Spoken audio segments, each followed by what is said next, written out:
Okay, y'all. Story time continuation. So I'm not gonna drag this out no longer because clearly I'm horrible about getting back with y'all. But yeah, this ain't no Risa Tisa story where we gotta have 17 parts. Well, like 30 some parts. But because it's not even that interesting. You know, the Who the F Did I Marry series. My story ain't that interesting. It was just something to talk about. But so yeah, we get to the school. We have a meeting with the administrators. They pull my daughter. They ask if they can talk to her by herself, and I'm like, I don't know if she's gonna say the names or whatever, but so she did, and it was a couple of kids, or girls rather.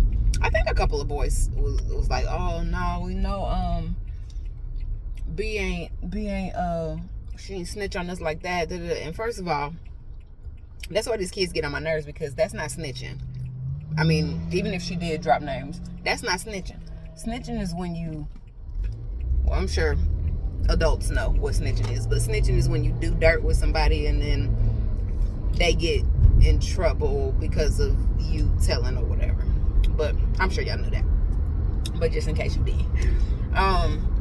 So it was a couple people talking or whatever, and it was some other people that was just like saying, oh yeah, well, if she did snitch, she need to catch this fade. And I was like, catch what fade? So I tell her before I left that if anybody after this is still talking trash to you and all this stuff, you need to tell them, you sit up here talking about I need to catch a fade, you'd be the one to fade me then. Like, I don't like stuff like that, because some of the people that were saying it had the situation had nothing to do with them. Just,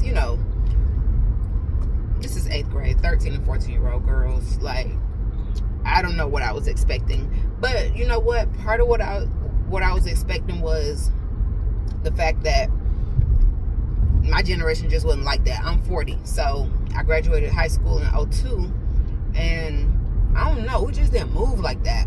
Like, but anyway, she wound up not getting jumped, not fighting nobody, but people still saying slick stuff. But one thing about it, my daughter don't care. She's friendly with everybody, but she don't care about if Susie don't like her, if Patrick don't like her, or whatever the case is. She just like, okay, well, they just don't like me. It's none of my business.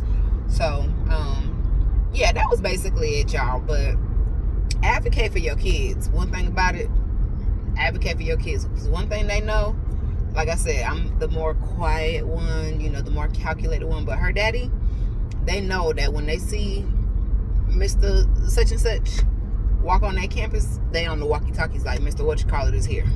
Mr. B's daddy is here. So, yeah. But that's my story time, y'all. I just wanted to share that with y'all. Advocate for your kids. Always be there for your kids. And let whatever, even it starts in daycare.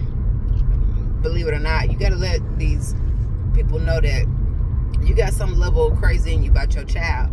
And,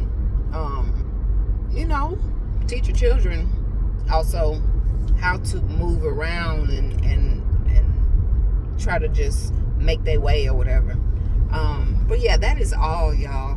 I'm sorry that it really didn't take 3 story times, but your girl I be busy. And once again, we have 4 minutes. Maybe I need to play that number, like 444. But y'all have a great one. I'm gonna holler at y'all next time.